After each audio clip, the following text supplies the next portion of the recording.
Doesn't this kind of look like a dildo?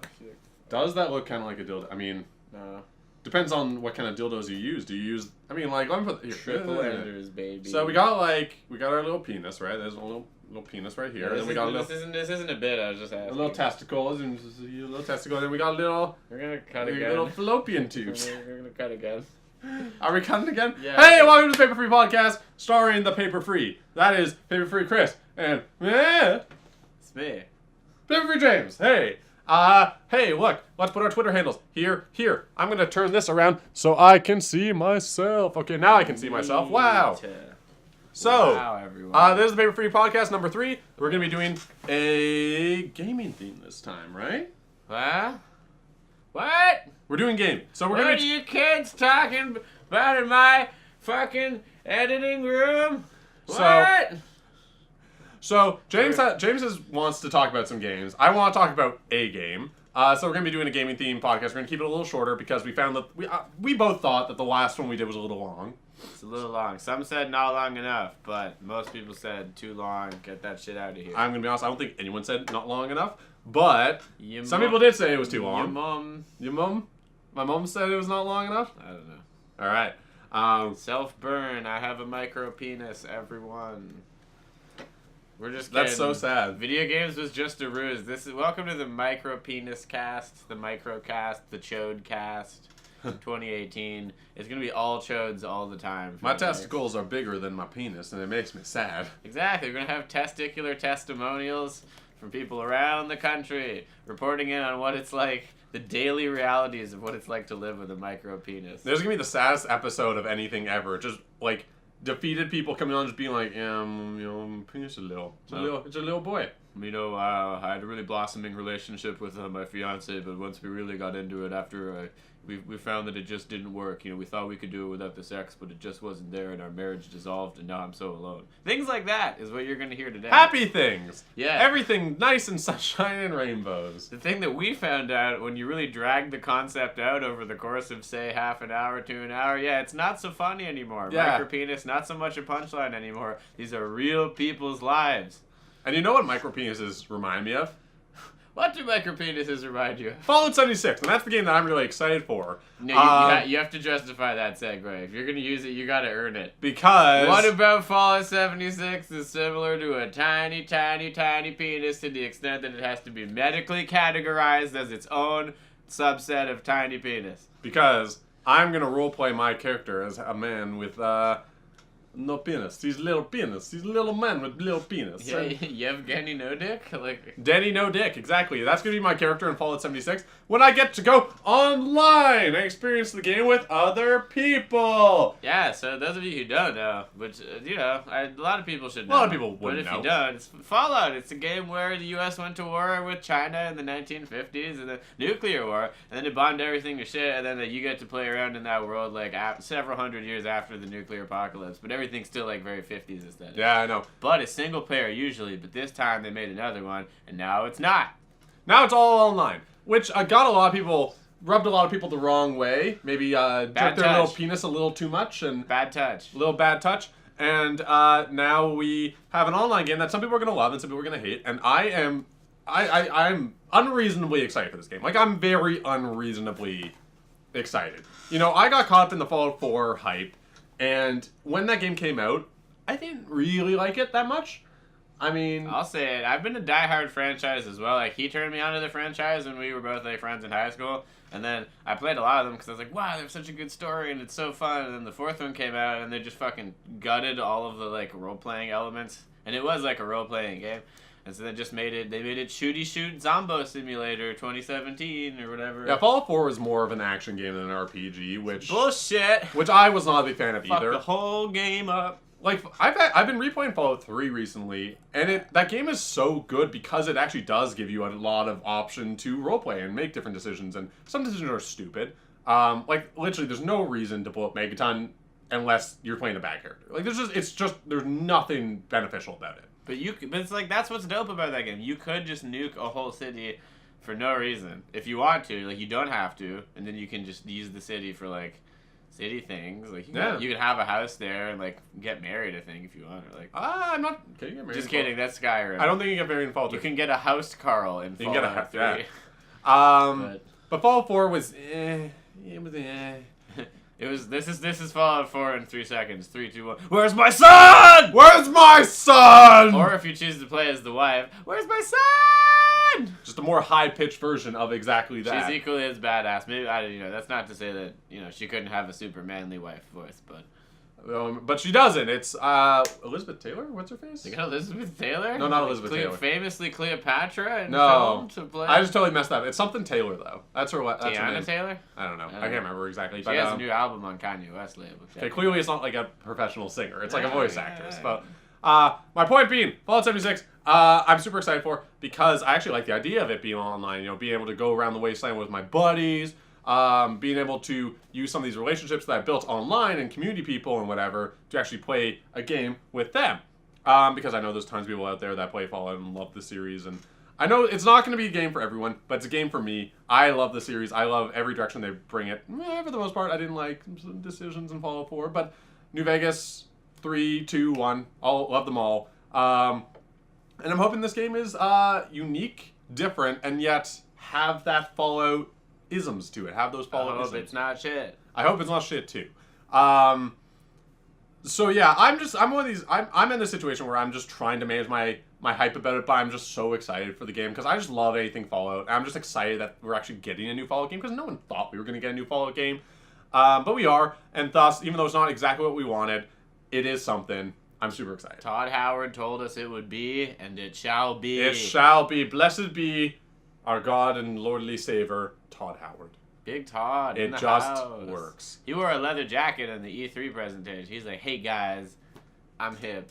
You kids ready to hear some shit?" He turned his chair backwards. First name was not Todd. Todd is the most uncool name. I'm sorry, Todd Howard, if you're watching this, which you're not. But if you are, I'm sorry.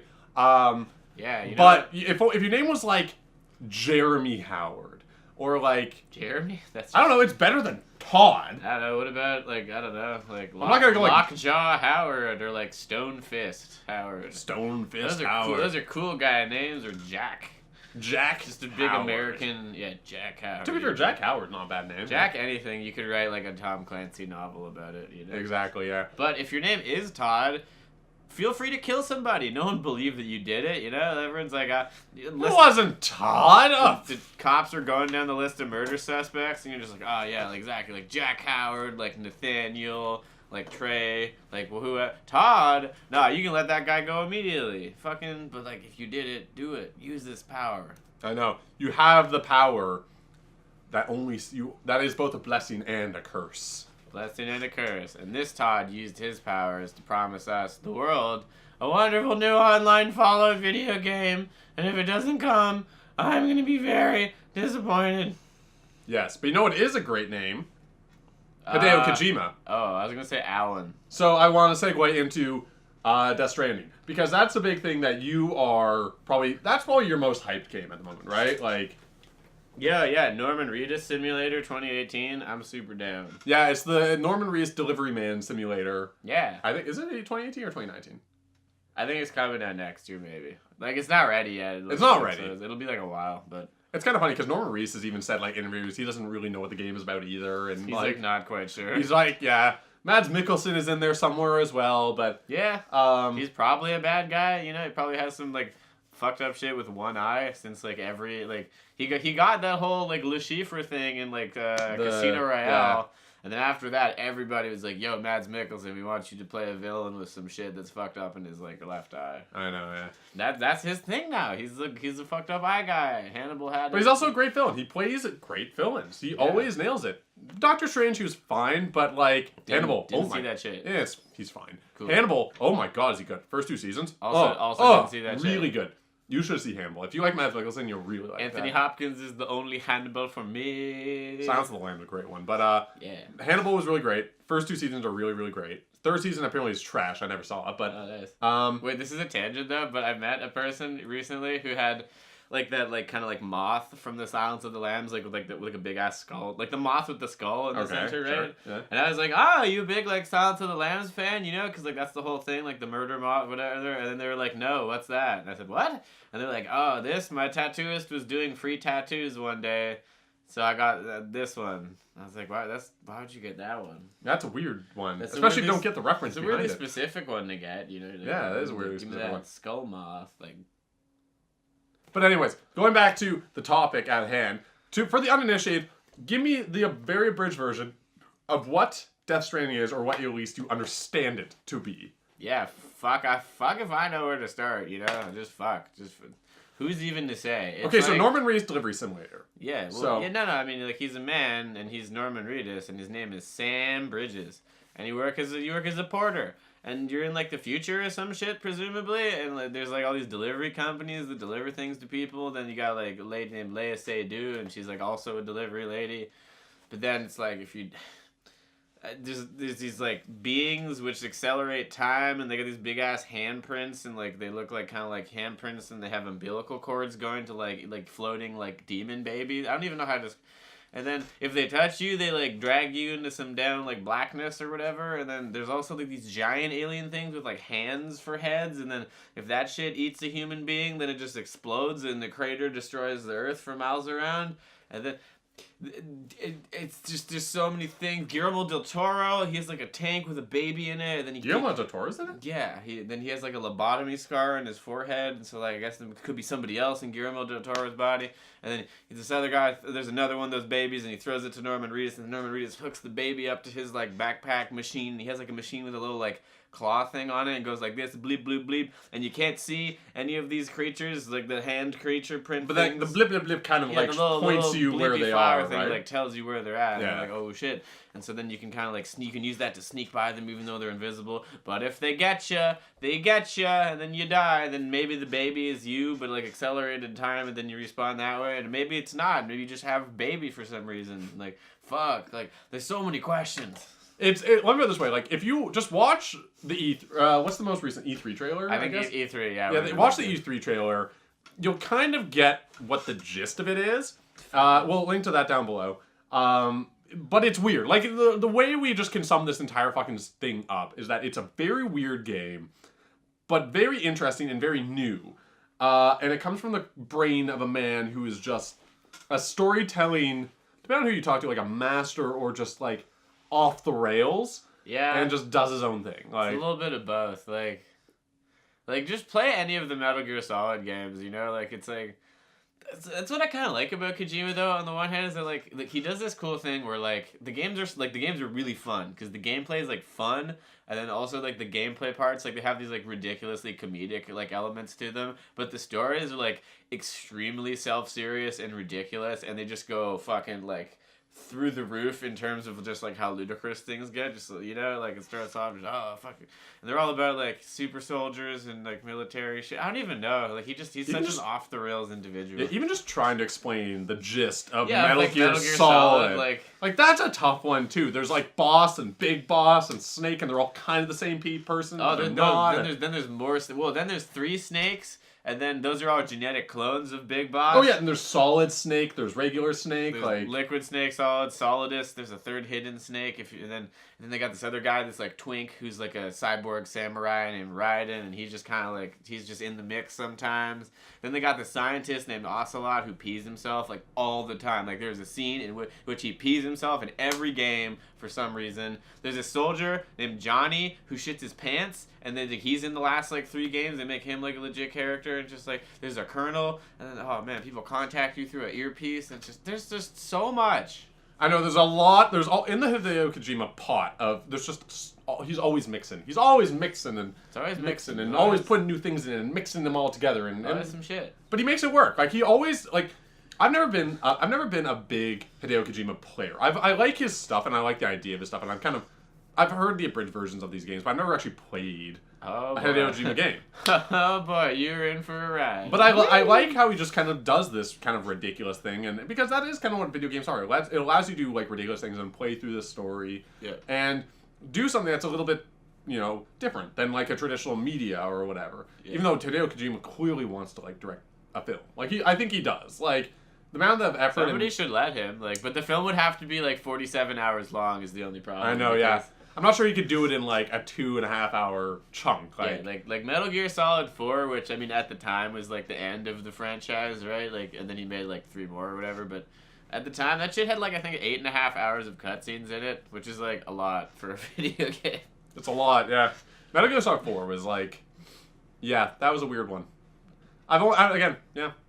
I guess if I can't talk too much about it because I've never played the game. I don't even know. I guess if I had to package it, it's like you like the story is like a super self-serious story about like the future of warfare and like how the definition of a battlefield changes and a soldier and like soldiers' place in like a changing world and technology and all these things, right? But at the same time, it's also a game where you run around in a cardboard box with like a poster of like an anime waifu on the front of it, and then you surprise like Russian soldiers, and then you pop out of the box and shoot them in the face with a tranquilizer dart, and then you use a combat balloon to like you attach a balloon to them and then kidnap them and then employ them in your army, which is what happens in like Metal Gear. Oh, that's number 5, yeah. Yeah. No, You're just stealing Soviet soldiers. It's great. So the biggest reason I've never played a Hideo Kojima game is because he was very tied to PlayStation. I have never owned a PlayStation. Yeah, you're right. I haven't either. But you've been playing PS2. That's it. But you've been playing Metal Gear Solid 5, Woo, which PC is on PC. port. Yeah. So tell me about that. Tell me a little bit about that game, because this is likely Metal Gear Solid 5 is going to be the first game. Once it goes on sale and becomes really dirt cheap, I'll buy it. But it's likely going to be the very first Metal Gear I'm going to play. So why don't you tell me a little bit about that? Like, what's that about? Like, it's really unique actually, because it's like it's an open world stealth game. So like at first they ship you to like Afghanistan and then like Africa. Okay. But it's basically like you're trying to build like. Some people blew up your military base like 9 years ago, then you were in a coma the whole time. Then you get out of your coma and you're like, what the fuck happened? Are you Solid Snake? You're Big Boss. You're Big Boss, so okay. The character you play as is called Punished Venom Snake. So that's... Jesus, that's a mouthful. They give you a lot of code, like ridiculous code. And everyone has like an animal code name and shit, and it's like, I don't even know. But then... So it's like open world. So like for each of the objectives, like they drop you kind of just in like a certain cordoned off part of like the major open world, which you can just roam around in if you want. But it's like, and then they're just like, yeah, like just go do this thing, like go eliminate this like Mujahideen commander or whatever, or like go steal this cargo from this place, or like go like blow up a tank. But however you do it is up to you. Like you could be sneaky, which is, I guess, the point of the game. It's mostly a stealth game. Oh, God! God bless you. It's like designed as a stealth game, right? Like, is it really a viable option to go in guns blazing, or is that kind of like not really something you can do? You kind of can, but it's at like higher difficulties, no, but in like lower difficulties, you can do whatever the fuck you want. You can be ridiculous about it. Which is like, great. Like, it's so fun. Like, well, they have options. Like, you could even you get like an attack chopper, and you can outfit the attack chopper with you can like flares, so it can like avoid missiles that people are shooting at it, or you can give it like Gatling guns and missiles. So like if you want, you can just call in an airstrike on the place. Like rather than having to do anything, you can just be like, I'm gonna pay like $40,000 to have an airstrike just right out on that building there, and then you just kind of sit and watch and like. Yeah, like that's totally. Well, I guess it's not something you can do all the time because it costs money, right? Yeah, like that's like the bent of it. Like everything in the game costs money. So like you want to upgrade, you want to get new weapons and shit. Like you want to you want to recruit new people. Like you want to It's like real life. Just like real life. Everything costs money. Everything you need money. If you want to run an extra legal paramilitary organization, just like in real life, you need cash. You need that cash money, but you can charge the big bucks. Once you get solid Python Snake. Yeah, but it's great. Like, there's a feature where you can get, like, buddies. So you can get, like, a horse. You can get a dog that also... Like, you wear an eye patch, and then also your dog wears an eye patch. Oh, that's so cute. Yeah, you can get a sniper lady who wears no clothing called Quiet. And there's, like, a big controversy at the time when the game came out. They're just like, this lady is just... I can't do it. I actually heard about this. Jiggle physics, bro. Did you hear why Hideo Kojima actually designed her that way? No. It was literally... this is allegedly. Don't quote me on this, but allegedly, it's simply just for cosplaying. It's like, I want her to look attractive, so attractive women dress up as her, and it's free press for the game. That's dirty. But again, that's how he thinks. He's like, it's a marketing thing. Like, you create an attractive... He's a dirty old man, Hideo. You create an attractive, scantily clad woman. She becomes a popular character in a big game. Women replicate her, and it's just like, okay, well, there's a costume, and, it's free press. People dress up as Quiet. So... I mean, like, it's not a great reason, but again, like, he could have designed her, like, Quiet, if you wanted it to be a woman and Sniper and whatever, that's fine, but he could have designed her much more conservatively. Yeah. He chose not to. Yeah. And the reason allegedly is because he wants this character to be, like, spotted and be a major attraction on, like, a Comic-Con floor or something like that, if someone's dressed up as her. So... Well, I mean, it draws attention to the game. It does. Like, that's exactly what it does. I mean, sex sells. Yeah, Hideo Kojima's not wrong, but... Yeah, I mean, he's thinking about that ass and titty 24/7, though. Hideo Kojima definitely thinks about that ass and titty. He doesn't shy away from things like sexuality and stuff like that either, which is kind of a good thing. Like, in every Metal Gear Solid game, there's, like, at least one overtly, like, you know, like, there's always one, like, part where they pan the camera, like, either, like, up or down, like a woman's scantily clad body, like... For some point, that like it's like not relevant to the game at all, but it's just there. Like, you know, like he always throws some shit. It's like George R. R. Martin, you know, like in any of the Game of Thrones books, like and like obviously the TV show. If you guys have seen that, like there's always a lot of like kind of like unnecessary sex scenes, like especially the books, which he gets into with like a lot of detail, you know. And like, you're just kind of like, did you need to like spend like 5 pages, like you know, doing that, George R. R. Martin? He's just kind of like sitting there like. Like breathing heavy as hell. You know, like, yeah, Papa Hideo is breathing heavy in a room somewhere when he was designing that shit. But anyway, so you get all these buddies, right? And you can get like a little like a bipedal robot if you want that also is stealthable. But like, but it's cool. But so the dog you can equip to have like a suit and it has a little knife and the dog gets like a knife that he uses to attack people. And the horse, if you make friends with it enough, you can give it a command from your command wheel that just the command just says do it and then in brackets defecate and you can make your horse shit like anywhere. What? Yeah, it's like they just introduce this. They give this like I just unlocked this I guess in the game when I was playing last night and it just makes your horse shit. That's all. You're just like I want to do this. Oh, I've actually seen. Okay, wait, no, I saw a gif of this. I don't want to. No, I saw a gif of this. It was the horse. The horse can like shit on the road. You can go off the road and then like if a car is driving by, it can actually slip on the shit. So there's actually apparently like a gameplay. Oh my god, there's an added tactical element. Like there's actually totally using that. I know there's apparently actually like a gameplay element to it where like it's actually a bit of like a slippery booby trap. Like it's sorry, you totally just jogged my memory on that. I remember seeing like a GIF on Reddit or something. Thank you because I'm going to use that now. Yeah, like if you need to stop a convoy or something like that, you just shit on the road, go right off the beaten path. The car's gonna like slip off the road, and then you can just get your snipper out and. Well, that's what we mean by open world, I guess. You know, like, but like literally, you can choose to take things however you want. You do whatever you want to in this game, and that's the beautiful thing about an open world game. And the thing that wasn't so beautiful about Fallout 4. Oh no. Okay, anyways. No shits. That feel when no open shits. I know. Why couldn't I get dog meat to shit on the floor? That's just something I want. Like, yeah, I don't know. I just want to be able to kill like whatever her like Big Mama Thornton or whatever, or like all the people that like they make you take back to your like base at the start of the game. Oh yeah. They just say the same like 2 lines. Like Mama Murphy. Or... Yeah, Mama Murphy, and she's just like, give me my crack so I can tell your fortune, and then like the other 2 people. Well, you can kill her. You just give her crack. Oh. If you actually just give her jet like as like a dialogue option, she will just overdose and die. That's awful. I know it is awful, but you can do that. That's not how it was meant to go out, you know. But I remember supposed to be like this. Sorry, we'll go back to Metal Gear in a moment. But in one of the patches, it's okay. We back now. In one of the patches for Fallout 4, apparently, I think I'm saying this right. They actually there's a character named like Darcy or something like that, who's one of those like original 4. And originally she was like an essential NPC, so you couldn't kill her. But once you complete her quest, apparently, like in this patch, they let you kill her. Oh, great! Just because so many people were just very annoyed with her. It's just like, okay, well, you can murder now. Hey. Well, that's what I'm saying. Like, I think like that's what like Bethesda's like open worlds usually look like. Is that like it's cool, but then like the second you try to go in deeper, like if you have to return to your main base like a bunch of times throughout the game, which you do in Fallout 4 like all the time because of inventory management and stupid shit like that.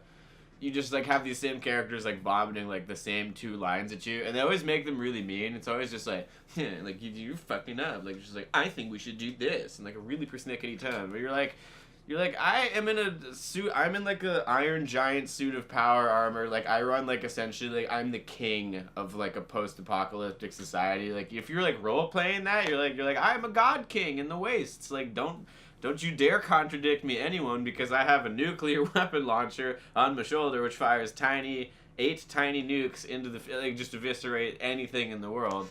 And so you're like oh, like if you wanted to GTA, basically you're just like, don't fuck with me, motherfucker. Like you can't do that because it's like yeah. Fallout 4 is like 8 miles wide and like a foot deep. You know, it's like there's so much stuff on the surface to do, like dice building and blah, blah, blah. But once you try to dive a little bit deeper into the game, there's not a lot of substance there for you to go through. You know, like again, like you know, you do end up like, you know, by the time you're like a level 60 character and you're fucking like, you got muscles out your ass Hulked and like, out. yeah, like you are just like, you get to the point where like enemies need to like level way the fuck up because you're just so strong. You know, characters still just treat you the same way. They're still just like, I just don't like you, or like, you know, why don't you help? Why don't you give me a chair? Maybe build your own fucking chair. You've been staying there for fucking days. Just build your own chair. But Preston Garvey being just like, a base is under attack. Like, the Minutemen need you. That was the most annoying part of that game, which was just like, the Minutemen is the best faction in theory because it's the most like resourceful and the one that makes the most sense. Yeah. But I just dislike Preston Garvey's Radiant Quest system so damn much because it comes across as needy and it comes across as like, you need to save everyone. You know, like... You need to be the point of the Minutemen Jesus of the Wastes. The point of the Minutemen is you're supposed to build the Minutemen up. They're supposed to be able to be self-sufficient at a certain point, but Preston Garvey's like, our base is under attack. Well, maybe they can fucking handle it. I don't know. That's like, true. They're supposed to be a militia, which is like literally people just like picking up arms for themselves and like doing everything themselves. That's what a militia is. You just people going, fuck it, like I'm involved now. Like I'm taking an active as opposed to passive role in this whole... Like, it's fine if it's fine if you're given a quest that says, like, you have to go, like, help this settlement out when they're not a part of you. And that makes sense. Like, if you're, like, a few settlers and whatever, and you're like... I'm done saving turnip farmers. Like, yeah. Fuck that. Like, but the moment that they, like, whenever you save them, they join the Minutemen. At that point, you know, you put up a beacon, you get some more people there, they should be self-sufficient. There's no reason I should ever have to go back there. No, it's true. Like, saving people just means, like, it just means you will get the pleasure of having to save them again in the future. Yeah. And do, like, stupid, like, procedurally generated, like, quests. Like, I know, that's over and over and over until you die in real life, because there's no end. I gotta be honest, I'm really happy that going back to Fallout 76, it's kind of like, now there's no settlers, there's no NPCs. I'm actually kind of, again, well, I mean, every NPC, every humanoid character is in theory another player. That's the way they're kind of designing the game, right? Okay. That's going to be different, actually. It is going to be different. So, like, there's no longer settlers. There's no longer Preston Garvey. I'm okay with that. Fuck all that shit. We've established that. Well, I mean, like, yeah, like, a lot of the system, like, the base building system is cool, but it sucks when, again, you have to build a base for a few settlers who are dumbasses and can't do anything themselves. It's another thing when you build a base for you and your friends. For real-life dumbasses. Who can, like, again, like... You know, if I'm off somewhere else and my friend is back at the base, AFK. they should be able to be self-sufficient. I'm like, AFK. Exactly, we're AFK. Like, you know, but so it's actually that interesting thing, which is, you know, now there's no characters besides real people, so now you don't have to do all that micromanaging and whatever. People can just handle it themselves. So all the systems that are there are good systems. It's just, again, there was no depth to any of it, and now it's just player-made depth. I guess that's good, you know? So, like, now it's just kind of like, yeah, like, because I'm the fun parts of, like, post-apocalypse, right? Like, yeah, like, like, it's me picking up crazy guns, it's me pillaging, it's me fighting, like, hideous mutated monsters. It's not, like, middle management simulator. Like, that's not what I'm trying to get out of it, I don't think. Or, like, anyone, really. You know, like, especially people who work real jobs. Like, can you imagine? Like, you get off your fucking job at a bank, and you come home, and then you just work at a bank again, but in a video game. I know. I don't want to micromanage. Apocalypse. I don't want to micromanage people. I want to go shoot a death claw in the face, like, exactly. and tell a person to fuck off when I don't like them, and you know, stuff like that. Like, I want to use my like flaming Chinese officer's sword to just like, you know, behead people. Exactly. All right, let's move on to our last topic here. What's that game you want to chat about? The $10 one. It's our topic, but I don't know what it is. It's called Hollow Knight. It's a fun game. You're gonna have to explain Hollow Knight to me as well and the audience because I actually don't know anything about Hollow Knight, and you've been saying it's apparently like really really good. It's so dope. I'm interested. Dope. Well, again, give me the abridged version, like a basic introduction. What is this game? The abridged version is I love Dark Souls and it's like Bloodborne, whatever. Like anything that even remotely resembles Dark Souls, I will like throw money at. That's like Namco Bandai, right? Or yeah, like it's the company that makes it is called FromSoft. Like the developing team is FromSoft, but it's published by like Namco. Oh, okay, sure. But I'll give any kind of money to that shit. If you know, you know. If you don't know, play Dark Souls. It's like me and Bethesda. It's him and Dark Souls. Yeah, like I used to be like that with Bethesda, but then they betrayed me. So Fallout 4. Sad. Yeah, just like friendship over with Bethesda. You're just like, this is my new friend, Dark Souls. Okay, but now you have a new friend, which is Hollow Knight. Yeah. Right? So it's basically like they kind of took like an interesting mix between like it's like Dark Souls gameplay elements, so it's like really like exploration focused, and so you got to find everything yourself, and there's like a ton of secrets and shit. Like even the lore is buried in like really weird secret places and item descriptions and stuff. And like it's like and the combat mechanics as well. So it's like, you know, most enemies can fuck your shit up like pretty quickly, like 1, 2 hits, 3 hits, you're dead kind of a thing. And so you gotta like learn their attack patterns and like get good, so to speak. So they took they took those elements kind of, and it's like swordy, and then they mixed. What kind of gameplay style is it? Yeah, they mixed it with like Metroidvania kind of. So it's like side scrolling. Like you know, like where you have to like kind of like trek through a bunch of areas, and then like, you know, like you'll go unlock like abilities which are like. Okay, so it's side scrolling. I'm just trying to get myself a picture here. So, okay, so it's a side scroller, and there's enemies that attack different ways. So is it like, it's not like a turn based. It's like a active. I should say it's not like a side scroll. I should say it's more like it's like a platformer. Like you go through like the worlds at your own pace, kind of like you go through the environments at your own pace. Okay. But it's like 2D, and then like you exit on the left or right or like bottom or top of the screen when you get there, kind of a thing. Like for each. Wow. We filmed today. We filmed down in the dust, so I think we're just getting a little bit of residual shit up our nose. But I got like it's just 80% dust up in this motherfucker. I know, yeah. That's it. And you said, okay, so it's a side or it's a platformer type game. Yeah, like Castlevania. Metroid. So it's one of those games that like there's no active story, or there isn't much of an active story. Most of the story comes in like a passive way, where you experience the world, chat with different people, look at different item descriptions. It's very like that sounds very Dark Souls. Yeah, very much. Or like it'd be like shit. Like it'd be like, oh, like this level like looks like this, or like this level's like a plant level and it's covered in like thorns, and like this level's like a castle or whatever. So then. And I guess there's no one there to kind of just say this is why this is a plant level. You kind of have to explore the reasoning yourself. Like just like, or like it'll use stuff like the level design to tell you like, I guess like lore elements. So it'll be like, oh, like this specific type of enemy is like found in this weird spot, but usually they're only over here. So what does this mean? Kind of a thing. And like stupid like incidental stuff that like it speaks of like it all does add up like when you look into it. But it's like you have to give a shit kind of and like want to like find that out, which I really like, because that's like I play these games and I'm like, fuck yeah, give me that story. Let me gobble that shit up, you know.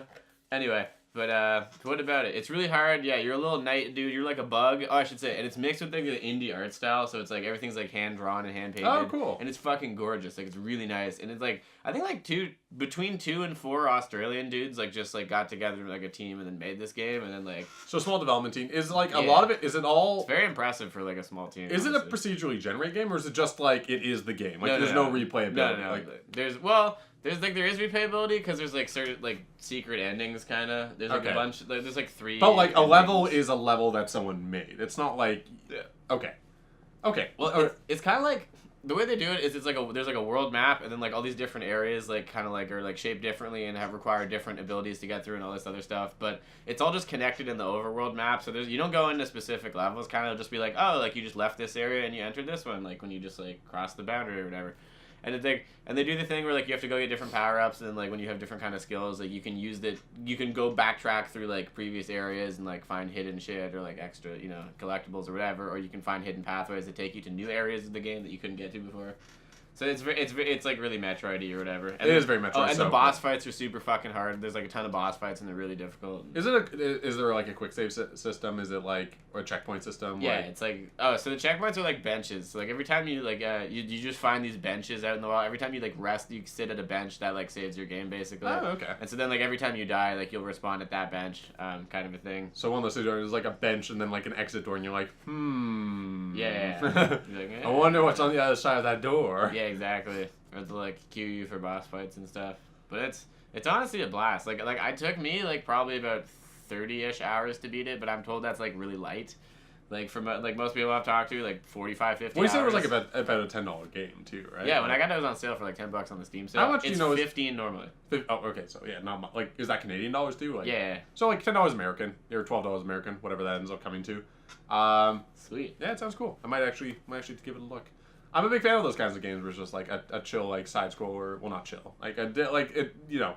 It is very like and the music is amazing too. Like they have a good like score? like the atmosphere is like incredible. So like you will probably die a bunch because it is kind of hard, but it's like also like you're just like down to be in this world and just kind of like explore a lot, and like all these places just like look gorgeous and like sound gorgeous and like feel incredible.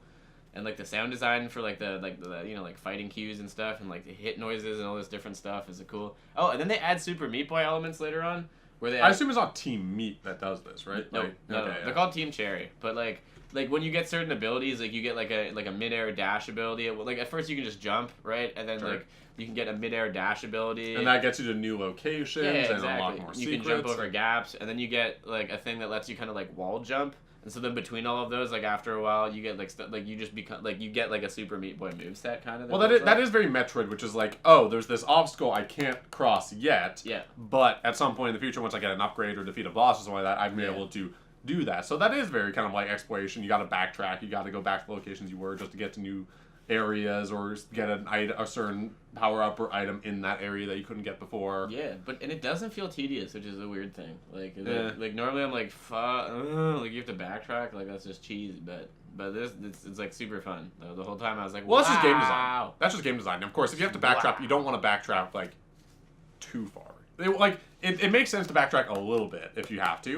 But like you know, it's bad game design when it's like, oh, I have this power up, now I have to go all the way to the beginning, you know, of where I started or the map or whatever to get something or something like that. That's just bad game design. Like, and that it just goes to show that maybe. Do you know if the Team Cherry has like any other game out there? Is this like their debut or? I have no idea. I think it's their big debut. Is it the big debut? Okay, then maybe they just nailed it. But yeah. The gut reaction is like maybe they've done a different game and have learned how to properly structure a game so there's that right level of like exploration and getting those powers and going back and motivating the player to go back and actually do certain things.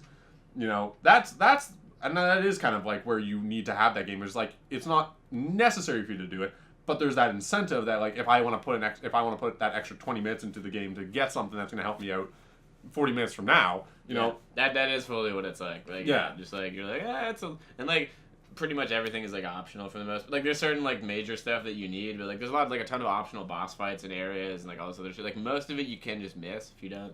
Oh, but but it really encourages you to be like to want to explore like kind of. Yeah. But like. And that's just a good game design. So. Shit, yeah, it is. So that's Hollow Knight. Check it out. We've also chatted about Fallout 76. Beta's coming out soon. And Metal Gear Solid 5 and Death Stranding, and those are all good games. And that's what we're playing lately. So that's how it is. You know what? I'm going to end on this. I don't want to get into a big discussion about it, but the new No Man's Sky DLC comes out soon. Oh, really? And they actually are adding multiplayer into it. Oh, really? Yeah. Apparently they're making a big update to it. Now, they haven't really released too many of the patch notes because since, Hello Games did their big thing where they promised the world and gave us fucking rocks, they've been kind of very skeptical as to what information they're going to release about their updates and stuff like that. But this one looks really cool. And then actually, this is one where after this update comes out, I might actually try playing it again because No Man's Sky ruined pre-ordering for me. I tried not to pre-order anything except for Fallout because I I was like, you gotta say except for Fallout. Except for Fallout. I fucking love Fallout. Pre-ordered No Man's Sky, got burned super hard. I got burned so hard. And then never again until Fallout 76, at which point it was pre-ordered immediately. I also pre-ordered Fallout 4 after No Man's Sky too. So. Well, okay, so that's 2 Fallouts in a row. You got a lifeline custom. But at the time, I knew I was going to get Fallout 4 anyway. Like, I knew I was going to get that game. That's fair. But, No Man's Sky I didn't need. No Man's Sky was a game that I was kind of like, I'm interested, sure. And again, when Hello Games was really doing the hype for the game, it was like, again, they were promising like, the world was so big you never run into people, spaceship battles, fucking everything, and then it was like kids to shoot lasers, and there are cats as well, and they dispense money to you as you play. Yeah, and there's dollar bill, and just like woo, lights and sounds going on. Exploring different planets that are all unique, and then it just end up being kind of like, oh, you can get in a ship, and they're all kind of the same except for spaces, and you go on a plane, they're all kind of the same except for some weird minor differences, and so. In the game somewhere, I still have like a galaxy and 4 planets that I named myself. So I don't know if they're there or not, but I might give it another try because a new update out soon, and it looks like they've added a lot since. I played it 2 years ago, and I'm actually kind of a little bit excited to see what they're going to be adding in this update. And well, if it's good, we'll do a let's play. Woo! If it's good, we'll do a let's play. We'll see. If you hear nothing, assume nothing. Assume nothing. Anyways, hey. Yeah. We're about to end it. We're about to end things. Actually, one thing I would say is that like Subnautica, there's a game called Subnautica, which is kind of like the good version of No Man's Sky almost, and they have a lot of the underwater version. Yeah, similar gameplay elements, but it's underwater, and it's like kind of like oh shit, what massive things from the deep are gonna mess me up, but it's also like collecting minerals and resources and figuring out the story of what's going on, and it's really cool. There's a bunch of different biomes you can go to, and it's actually like a full game that they made, and it's real, and it doesn't suck. So yeah. And anyway, before we get out of here, we'd just like to thank our sponsor for this episode. It's not this. It's not Coke. We can't even say their name. You said it, but we can't. It's not Coke. It's not Coke. Honestly, what is our sponsor, James? If we were getting that Coke money... if Coke, you want to sponsor us, I'd be very down to get some Coke money. The largest corporation ever wanted to give us money. That's fine. We will drink any Dr. Diet Pepper thing you throw at us. Is Dr. Pepper even Coke? I don't think so. It's either Coke or Pepsi. I don't remember. Everything. They all own all the major soda Anyways, yeah, brands. Coke, if you want us to drink ridiculous drinks, then we'll make a commercial for you, and we'll have you in our videos. We understand that we need Coke. Coke doesn't need us, but at the same time, like we would, happy. So what is our sponsor, James? I don't know. I have no idea. Just kidding. I have an idea. I've been holding it this whole episode. It's a tiny police baton. Tiny police baton. Thank you, Tiny Police Force, for sponsoring episode 3 of the Paperfree Podcast. Now, if you need one of these, if you need some disciplining to do, but on a major scale, just kidding, it's a minor scale, because that's, on a minor scale, yeah. Yeah, it's just a little in scope. You need a little punishment. If you need some mild whipping, like during light BDSM, or if you have a very disobedient squirrel that lives in your yard and just keeps fucking up your gosh darn petunias, you need to lay down the law, but responsibly. If you want a safe way to hit your kids, tiny police baton. That's a slogan. If you want a safe way to hit your kids, tiny police baton. Just like Full Metal Jacket, bar soap in a sock. Doesn't leave a bruise. It's all good. It hurts, but just enough. Yeah. These days in 2018, we here at Tiny Police Baton Incorporated understand that a sock filled with oranges is quite expensive and time-consuming to get together. So if you're going to beat on someone without their knowledge, what you need is a tiny police baton. We are never going to get that Coke money. Anyways, we just ensured it's never happening. Thank you for tuning into the Paperfree Podcast. If you watched to the very end, thank you so much. Please subscribe. Yeah, straight up. Wow. Subscribe, like, comment, all those fun things. Comment all the things. Check out our other videos. We love you. I hope you like us as well. Do you have anything you want to say to the audience before we go? No, I agree though. We love you, and if you don't like us back even a little bit, it's weird because it's not mutual. So then, we're gonna have an imbalance. It's weird. Stop being weird. It's weird. I'm not sure if this is gonna work out. If it's one way, it's just one-sided like that. So yeah, give us your love, give us your like, just say, hey, these are some guys I would be acquaintances with. Wow. All right, we'll see you next time. Wow.